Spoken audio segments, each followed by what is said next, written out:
हम लोगों ने लास्ट टाइम जो देखा था वो हम लोगों ने देखा था, टोटल देख लिया था, एवरेज देखा था एंड परसेंटेज देखा था। ओके, आज इसी डेटा पे हम लोग क्या करेंगे, हम लोग यहाँ पे यूज़ करेंगे, एक तो रिजल्ट निकालना सीखेंगे, बी फोकस यहाँ पे। उसके बाद हम लोग यहाँ पे ग्रेड ऑप्शन देखेंगे। नाउ यहाँ पे हम लोग ऑप्शन देखेंगे रैंक करके। ओके, ये कुछ चीज़ें आज हम लोग यहाँ पे देखने वाले हैं, तो उसकी फॉर्मेटिंग में अप्लाई कर लेता हूँ यहाँ पे तीनों पे। नाउ द डेटा भी मैं सेंटर में ले लेता हूँ। ओके, अब इसके अंदर कुछ हम लोग फॉर्मूलाज देखेंगे और फॉर्मूलाज को भी अच्छे तरह से समझेंगे एग्जैक्ट क्या है। तो आज का जो हमारा सेशन होगा इसके अंदर देखेंगे कि फॉर्मूला रिजल्ट की कैसे लगाना और क्या क्या ऐसी चीज़ें यूज़ होती है, वो तो आज हम लोग देखेंगे।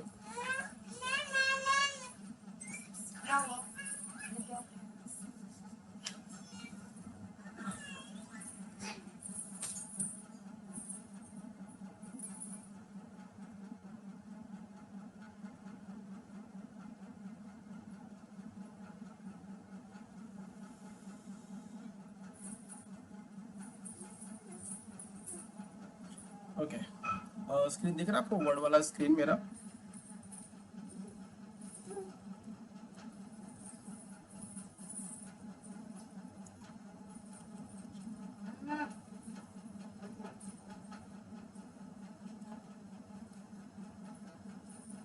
हाँ, वर्ड फाइल खोला है, because we are discussing about everything on here, then we can use on the Excel file. तो आज हम लोग जो देखने वाले हैं वो देखेंगे रिजल्ट के बारे में, बट उसके लिए कुछ यहाँ पे हम लोग फॉर्मूला देखेंगे डायरेक्टली। आज जो फॉर्मूला देखेंगे वो फॉर्मूलाज के अंदर यहाँ पे अपना दिया हुआ है लॉजिकल ऑप्शन, दिख रहा है? इस लॉजिकल के अंदर हम यूज़ करेंगे and options, if options and और ऑप्शंस में क्या डिफरेंट होता है, कैसे इसको यूटिलाइजेशन करना है। पहला तो हम लोग इंडिविजुअली फॉर्मूला लगाना सीखेंगे, मतलब एक एक फंक्शन लगाएंगे। उसके बाद अब मैं सिखाऊंगा कि दो फंक्शन कैसे लगाया जाता है। ओके, तो आज देखेंगे पहला तो इफ देखेंगे, से दूसरा हम लोग देखेंगे और ऑप्शन देखेंगे, एंड तीसरा हमारा जो होता है वो एंड ऑप्शन देखेंगे, और चौथा ऑप्शन जो होता है यूज़ करेंगे हम लोग nested if. Nested if use करेंगे। आज ये चार चीज़ हम लोग यूज़ करेंगे जो रिजल्ट के लिए यूज़ करेंगे। इफ पहले हम लोग इनका हिंदी में मीनिंग समझते हैं कि एग्जैक्ट क्या होता है। अगर मैं आपको पूछूँ, अगर इफ को हिंदी में क्या बोलेंगे? ओके, और को हिंदी में या क्या बोलेंगे? अथवा, या हम लोग बोल सकते हैं एंड। ओके, अब यहाँ पे समझ लीजिए, अगर आपके पास single output, single criteria, single condition हो तो आप यूज करेंगे इफ। और कब यूज करोगे? जब आपके पास दो कंडीशन, दो आउटपुट, दो क्राइटेरिया हो तो आप यूज करोगे और ऑप्शंस। एंड के लिए भी सेम एज इट इज, पर दोनों में डिफरेंट होगा। ये ग्रेटर पे वर्क करेगा और ये लेस पे वर्क करेगा। अब बोलोगे ये कैसे? यहाँ पे ग्रेटर सिंबल दिया और यहाँ पे लेस सिंबल दिया, दोनों में डिफरेंट, मतलब हमें कब और लगाना चाहिए और कब एंड लगाना चाहिए, ये थोड़ा सा कंफ्यूजिंग होता है, बिकॉज दोनों जगह पे दो दो कंडीशन दी हुई है। तो दोनों में से हम दोनों कंडीशन कब और कैसे लगा सकते हैं। ओके, तो इसके लिए मैं एक छोटा सा सिंपल एक एग्जांपल हम लोग लेते हैं। यहाँ पे एक समझो मेरा एक ऑफिस 1 है और मेरे पास एक ऑफिस नंबर 2 है, बरोबर है? यहाँ पे मेरे पास दो ऑफिस है और एक ऑफिस में हम लोग क्या करेंगे, आधार कार्ड के लिए अप्लाई कर रहे हैं। ओके, आधार कार्ड के लिए अप्लाई करेंगे, और ऑफिस 2 के लिए हम लोग क्या करेंगे, ड्राइविंग लाइसेंस के लिए अप्लाई करेंगे। ध्यान से सुनना, ड्राइविंग लाइसेंस के लिए अप्लाई करेंगे, बरोबर? अब मैं जाता हूँ ऑफिस 1 में जाता हूँ, तो ऑफिस 1 में मैंने बोला भाई कि आधार कार्ड के लिए मुझे अप्लाई करना है, तो क्या डॉक्यूमेंट्स की रिक्वायरमेंट है?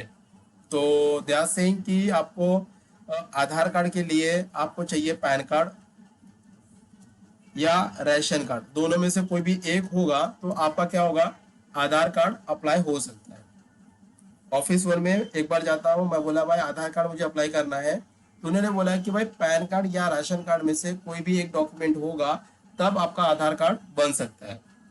दूसरे दिन मैं ऑफिस 2 में जाता हूँ ड्राइविंग लाइसेंस के लिए अप्लाई करने के लिए। नाउ दे आर सेइंग कि अगर आपको ड्राइविंग लाइसेंस बनवाना है तो उसके लिए आधार कार्ड और आपके पास पैन कार्ड होना जरूरी है, तो ही आपका ड्राइविंग लाइसेंस बन सकता है। ओके, तो आप मुझे बताइए कि दोनों ऑफिसेस में कौन से ऑफिस को और लगेगा और कौन से ऑफिस को एंड लगेगा। Okay great. और यहाँ पे एंड लग गया। अब यहाँ पे और क्यों लगा, बिकॉज यहाँ पे नेसेसरी किया है कि आपका दोनों में से कोई भी एक चल जाएगा, बट एंड के अंदर क्या हुआ, कंपल्सन लग गया है। आपको चाहिए तो चाहिए, दोनों के दोनों डॉक्यूमेंट होंगे तो ही आप ये प्रोसेस कर सकते हो, अदरवाइज नहीं कर सकते हो। ओके, अब सिंपल से एक और एग्जांपल समझ देखिए। अब यहाँ पे मैंने लिख दिया डायरेक्टली फीमेल करके लिख दिया, यहाँ पे नॉर्मली मैं मेल लिख देता हूँ।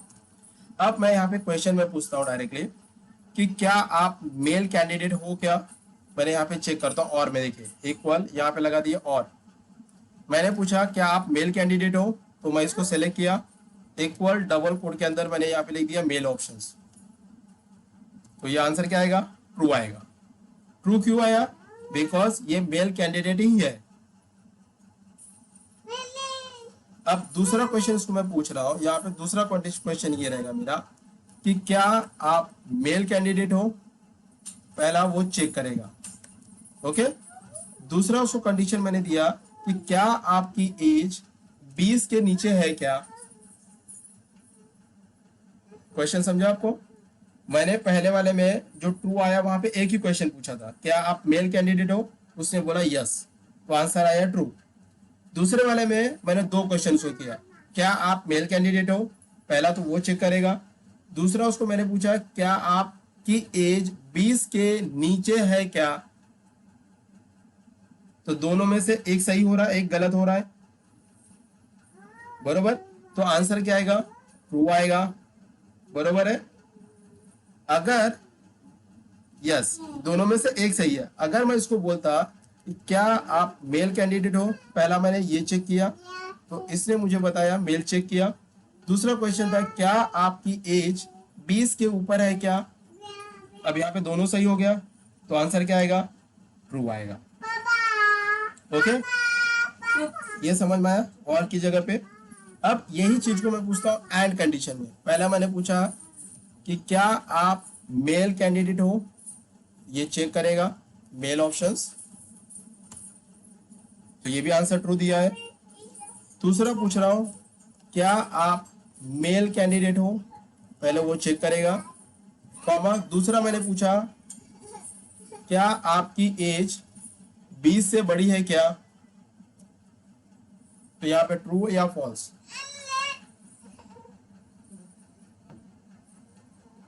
यहाँ पे क्या आएगा, ट्रू आएगा, ट्रू आएगा, फॉल्स आएगा।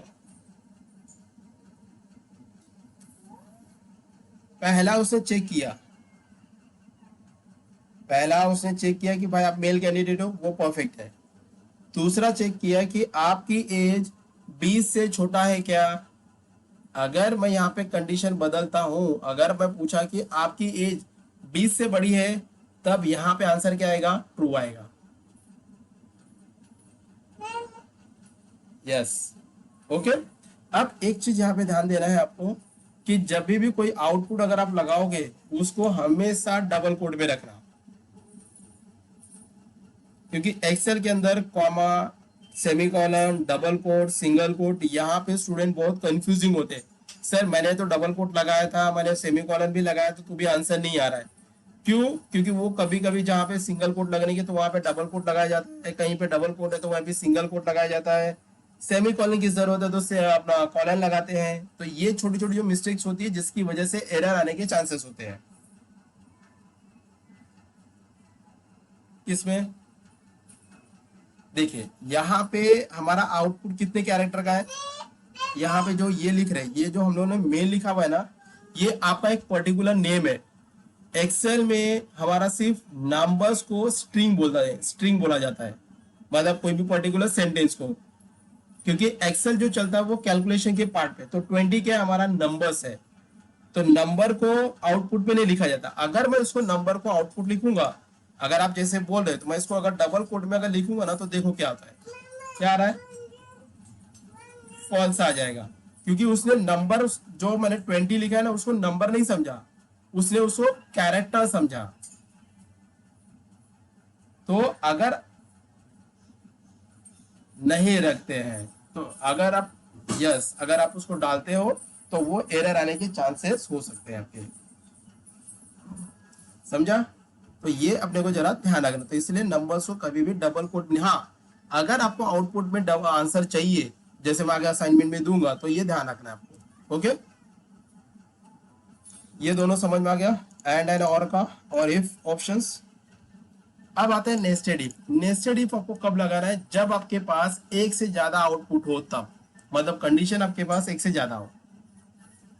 तो चलो इसके भी समझते हैं एग्जांपल पहले। इसके लिए मैं आपको यहाँ पे एग्जांपल दे देता हूँ। मैंने क्या बोला, अगर हम लोग स्कूल में है तो स्कूल में बोलते हैं भाई आपको कितने स्टूडेंट्स को पूछे ना कितने परसेंटेज आए, या हम आपस में फ्रेंड लोग पूछे भाई तुझे कितने परसेंटेज आए, ग्रेड कौन से मिले हुए, बरोबर। तो अगर किसी भी कैंडिडेट को 75 अबाव है तो उसको हम क्या करेंगे? डिस्टिंक्शन प्रोवाइड करेंगे। अगर किसी कैंडिडेट को 65 अबाव या 60 के बराबर है तो उसको मैं फर्स्ट क्लास प्रोवाइड करूंगा। अगर वो 55 के आसपास है या 55 के बराबर है तो उसको मैं सेकेंड क्लास दूंगा। अगर किसी कैंडिडेट को 45 है या उसके नियर बाय है, 40 के बराबर है, तो उसको मैं दूंगा थर्ड क्लास। अगर वो 35 के आसपास है तो उसको मैं दूंगा पीसी म्हणजे पास क्लास। अगर इसके नीचे जाएगा तो क्या होगा? सीधा फेल होगा। तो यहाँ पे आपके पास कितने कंडीशन आ गया? एक से ज्यादा, मतलब मेरा वैल्यू भी बदल रहा है और मेरा आउटपुट भी बदल रहा है, मतलब वैल्यू के हिसाब से मेरा आउटपुट जनरेट होगा। ओके, ये मैंने सोचा स्कूल के जरिए, स्कूल में जो सिनेरियो अपने पास आता है। अब यही चीज अगर मैं ऑफिस रिलेटेड सोचूंगा तो कैसे होगा? मैंने क्या पूछा भाई, किसी भी इंप्लॉय की सैलरी 35,000 अबाउ या 35,000 के बराबर है तो उसको मैं पोस्ट दूंगा एज अ मैनेजर का। अगर किसी भी इंप्लॉय की सैलरी 25,000 इक्वल या उसके ऊपर है तो उसको मैं दूंगा एज अ असिस्टेंट मैनेजर। यहाँ पे असिस्टेंट मैनेजर दूंगा। किसी की सैलरी अगर 15,000 के इक्वल या 50,000 के अबाव है तो उसको मैं एज अ पोस्ट दूंगा डायरेक्टली यहाँ पे अकाउंटेंट करके। ओके, अगर किसी की सैलरी 10,000 के आसपास है या उसके बराबर है या उसके ऊपर है तो उसको मैं पोस्ट दूंगा डायरेक्टली क्लर्क का। अगर इसके नीचे जाता है तो उसको मैं दूंगा एज अ प्यून करके। तो यहाँ पे भी आपके पास कंडीशन आ गया डायरेक्टली, देख रहे हैं? यहाँ पे भी आपके पास कंडीशन आ गया। अब यही चीज को हमें ऊपर फॉलो करना है। तो पहला आते हैं रिजल्ट। रिजल्ट में जो भी कैंडिडेट है या तो वो पास होगा या तो वो कैंडिडेट क्या होगा? फेल होगा, बरोबर है। रिजल्ट में दो ही आउटपुट आएगा, या तो वो कैंडिडेट पास होगा या तो वो कैंडिडेट क्या होगा? फेल होगा, बरोबर है। तो यहाँ पे मैं आपको और के भी जरिए दिखाता हूँ आंसर, एंड लगा के भी आउटपुट आपको दिखाता हूँ। ओके, तो यहाँ पे ध्यान देखिए, फॉर्मूला टाइप के अंदर फंक्शन, यहाँ पे लॉजिकल जो चीज यूज करे उस पर ध्यान देना। तो मैं यहाँ पे लगाता हूँ इक्वल इफ। अगर, अब यहाँ पे क्या दिया है? Logical test. तो लॉजिकल टेस्ट में मैंने आपको बताया और एंड इफ यूज कर सकते हैं। तो मैं यहाँ पे लगा दिया और। अब वहां पे एक मैसेज आता है, check whether any of the argument are true. अगर कोई भी आर्ग्यूमेंट मतलब कोई भी कंडीशन अगर वहां से ट्रू होती है तो आपको आंसर क्या मिलेगा? ट्रू। अगर वो कंडीशन सही नहीं होता या वो आर्ग्यूमेंट फेल होता है तो आपका रिजल्ट क्या आएगा? फॉल्स आएगा, मतलब फेल आएगा। तो चलो लगा दिया। अब लॉजिकल वन मतलब मेरा पहली वैल्यू फर्स्ट वैल्यू, ये रहा मेरा first value less 35 comma second subject, इसको भी करता हूँ 35 कॉमा थर्ड सब्जेक्ट, इसको भी करता हूँ 35 और फोर्थ सब्जेक्ट को भी करता हूँ less 35। Now close the bracket. ये और का मैंने कंडीशन लगा दिया सभी के पास से कि पहला subject 35, second subject 35, third subject 35 and fourth subject 35। Okay, अब कॉमा आउटपुट को मैंने बोला था डबल कोट में यूज करना, तो यहाँ पे हम लोग फेल लिखेंगे। तो देखिए मैंने फेल को डबल कोट में डाला, फिर से कॉमा डबल कोट के अंदर डाला है pass. Now close the bracket. अब यहाँ पे क्या बोलते हैं, अगर रोहन सभी सब्जेक्ट में 35 के ऊपर होगा तो उसका रिजल्ट आएगा पास, नहीं तो वो होगा फेल। ओके, जैसे अगर मैं बोलूंगा कि निहारिका का बर्थडे है और निहारिका अगर बर्थडे पार्टी दे रही है, निहारिका आएगी तो पार्टी हम लोग सेलिब्रेट करेंगे, नहीं आई तो सेलिब्रेट नहीं करेंगे। तो ये हमारा कंडीशन हो गया। उसी तरह से यहाँ पे कंडीशन है, अगर रोहन को सभी सब्जेक्ट में 35 के ऊपर मार्क्स मिलता है तो वो स्टूडेंट पास होगा, नहीं तो फेल होगा। कंडीशन समझ में आया? तो ये कंडीशन बेस है। तो हाँ बोलिए। दो आउटपुट है ना, देखिए अब वो कैंडिडेट है, एग्जाम तो दे रहा है। फॉर द एग्जाम्पल निहारिका एक एग्जाम दे रही है, जो 5 सब्जेक्ट का एग्जाम देना है, बरोबर। अब निहारिका ने एग्जाम देने के बाद निहारिका को कैसे पता चलेगा कि निहारिका पास है कि फेल है? आपको कैसे पता चलेगा कि पास हो या फेल हो?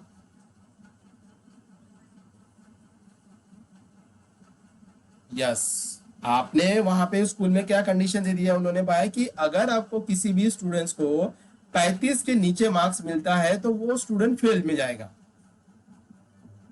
अगर वो 35 के अबव जाता है तो वो स्टूडेंट डेफिनेटली पास होगा।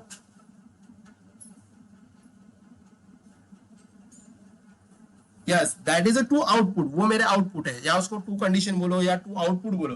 कंडीशन ही बोले, कंडीशन मेरा ये कहलाएगा, ये मेरा कंडीशन है। ये और वाला जो लिखा है ना, ये मेरे कंडीशन दिए है, ये मेरे आउटपुट है। फेल एंड पास जो है ना डबल कोड के अंदर, वो मेरे आउटपुट है।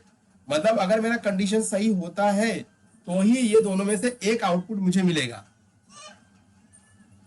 समझा? अब इसको करता हूं इंटर, तो क्या आया आंसर हमारा? पास करके। अब चेक करते हैं इसका आउटपुट में, मैं थोड़ा सा डिफरेंट करता हूं। अभी यहाँ पे बायो में इसको 40 मार्क्स मिला है, मैं इसको करता हूँ 25, तो रिजल्ट क्या आया? क्यों फेल आया? बिकॉज कंडीशन वो फुलफिल हो रहा है, इसी की वजह से वो रिजल्ट मेरा फेल का आया। अगर वो कैंडिडेट 40 मार्क्स मिला है तो वो डेफिनेटली पास होगा। समझा भी आपको? अब यही चीज हम लोग निकालते हैं एंड कंडीशन से भी यूज करते हैं। इक्वल इफ, यहां पे अब लगाता हूं लॉजिकल टेस्ट की जगह पे एंड लगाता हूं। Now bracket open, first subject greater 35 comma, second subject greater 35 comma, third subject greater 35 comma, fourth subject greater 35। मैंने कंडीशन दे दिया, ओके।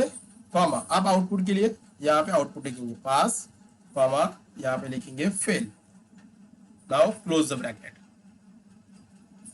अब इसका भी मतलब ही वही हुआ कि अगर राहुल चारों सब्जेक्ट में वो 35 के या 35 के अबाउ उसको मार्क्स मिलता है तो वो पास कहलाएगा, नहीं तो फेल कहलाएगा। मैंने इसको भी इंटर करता हूं।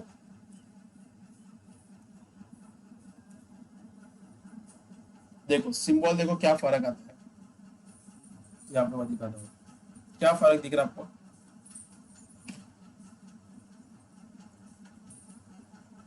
दिखाता हूँ।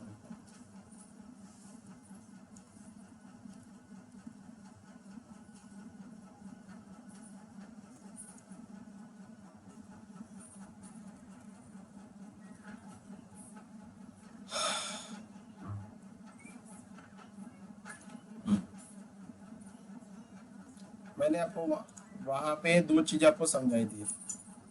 दो में से पहला मैंने बोला था कि आपको चेक करना है कि आपको जो सिंबल लग रहा है पहले वो ध्यान देना है। दोनों में सिंबल काम वही कर रहा है, बट दोनों में चीजें फर्क पड़ रही है। देखो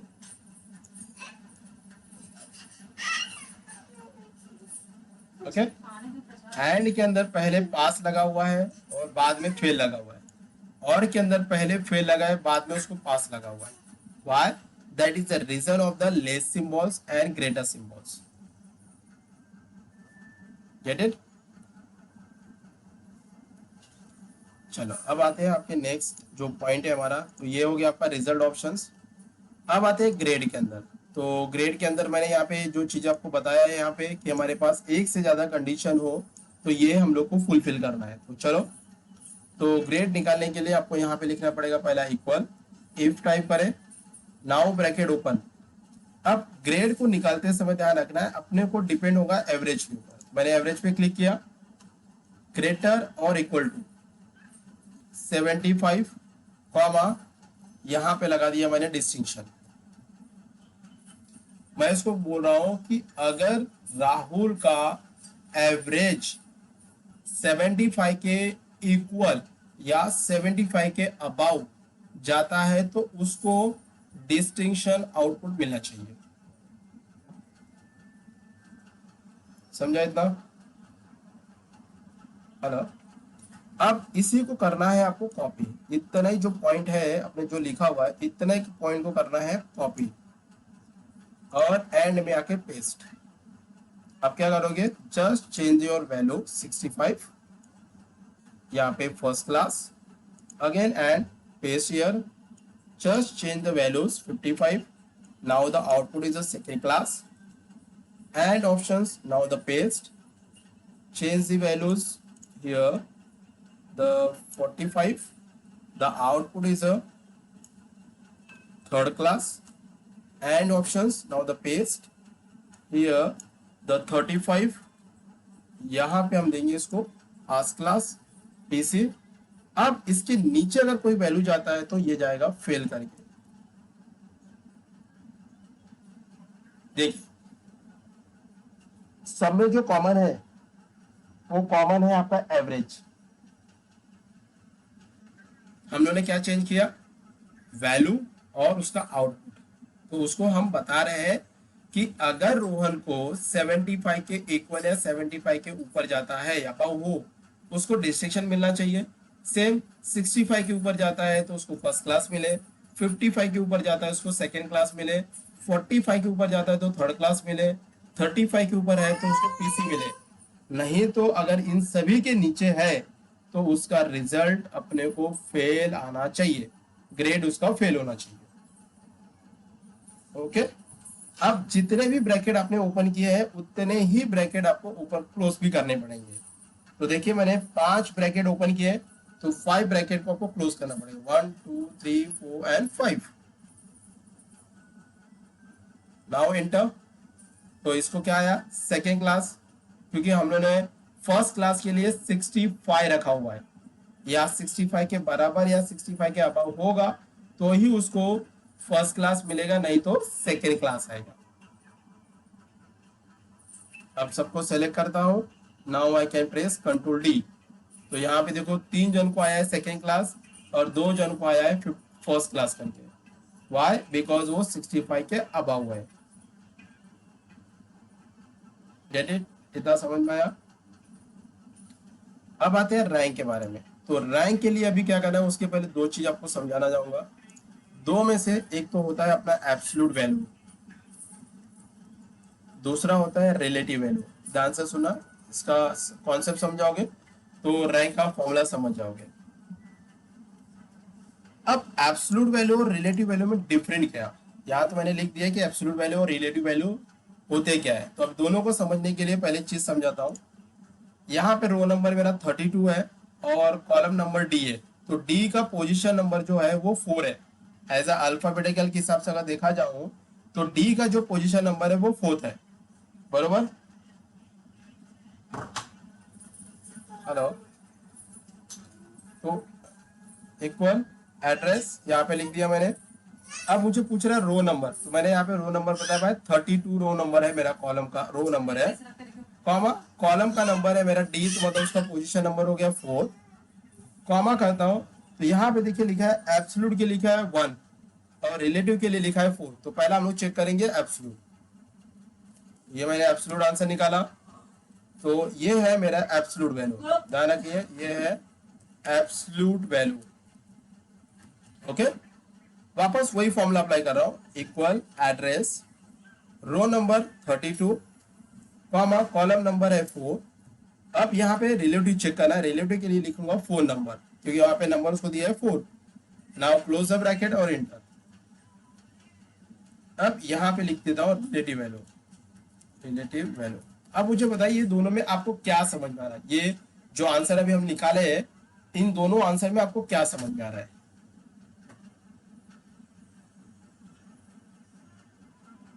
अच्छा, एब्सोल्यूट और रिलेटिव का एब्सोल्यूट और रिलेटिव समझ में आया, एब्सोल्यूट और रिलेटिव वो भी नहीं समझा। देखिए हाँ अब मैं समझाता हूँ। देखो यहाँ पे रो नंबर हम लोगों ने 32 लिया था 32, कॉलम नंबर पोजीशन हम लोग लिया था 4, जहाँ पे डी आ गया। डी और नंबर दिख रहा, अल्फाबेट और नंबर के पहले दिख रहा डॉलर साइन आया है, और नीचे भी वही आंसर निकला बट उसके अंदर कोई भी डॉलर साइन नहीं आ रहा है। तो अब इसका मतलब समझाता है, एब्सोल्यूट का मतलब जो डॉलर साइन लगने का रीजन क्या होता है, उसका मतलब क्या होता है।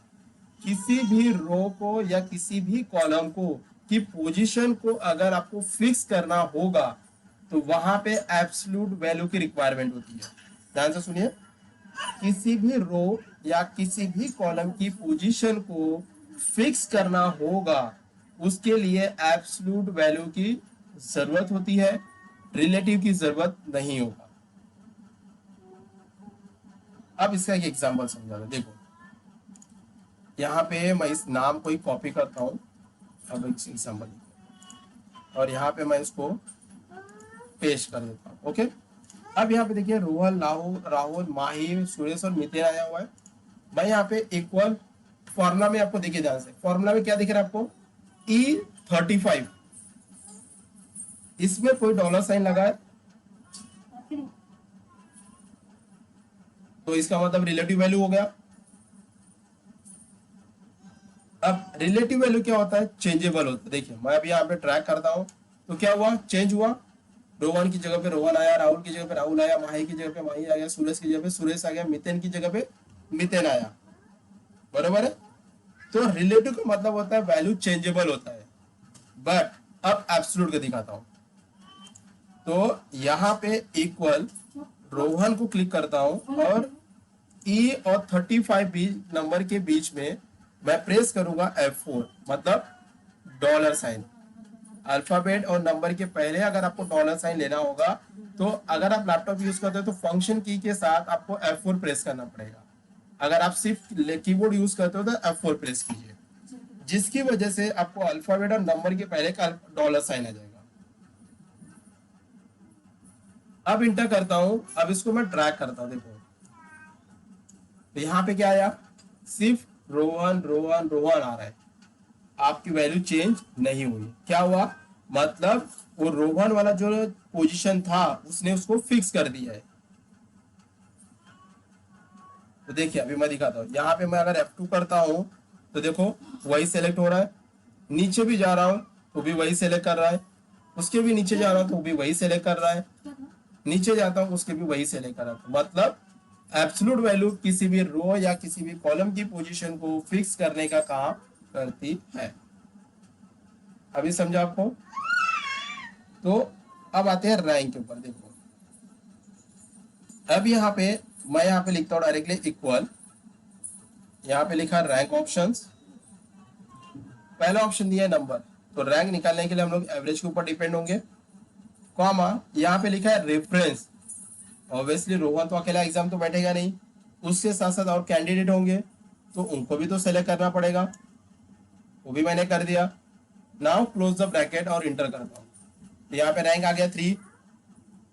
अब इसको भी सिलेक्ट करता हूँ, कंट्रोल डी करता हूँ, तो देखिए यहाँ पे 3 3 3 फिर 1 1 आ रहा है। तो ये फॉर्मूला बरोबर है बट आंसर गलत है, क्योंकि 61.25 को भी थर्ड रैंक आ रहा है, 60.75 को भी थर्ड रैंक आ रहा है, 58.75 को भी थर्ड रैंक आ रहा है। बराबर। तो अब हुआ क्या, जरा आप कॉलम पे ध्यान देना, अभी हो क्या रहा है वो देखना। दिख रहा है, ये इसके हिसाब से पूरा रेंज सेलेक्ट किया है।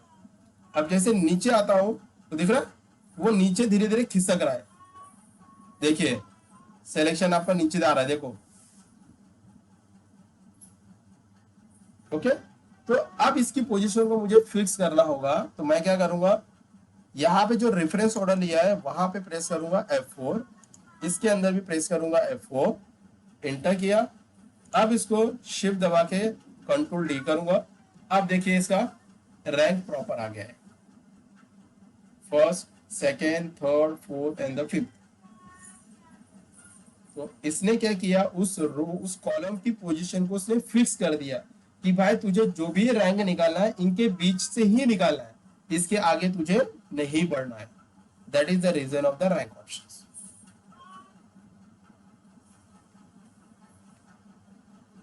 ये एब्सोल्यूट के थ्रू निकाला है, क्योंकि देखिए मैंने पोजीशन फिक्स कर दिया ना।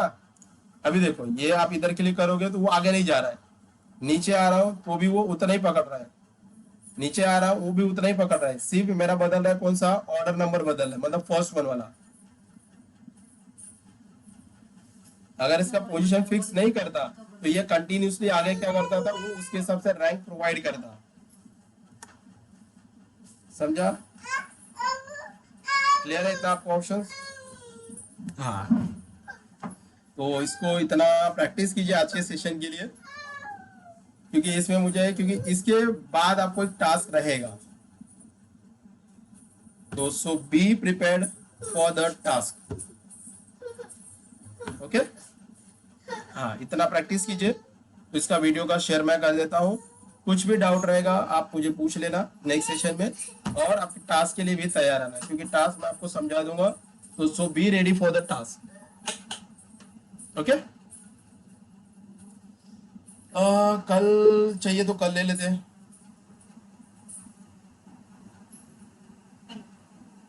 चलेगा, नॉट एन इश्यू, कल ले लेंगे। हम्म, चले चले तो हम लोग कल सेशन ले लेते हैं। ओके, 12:30।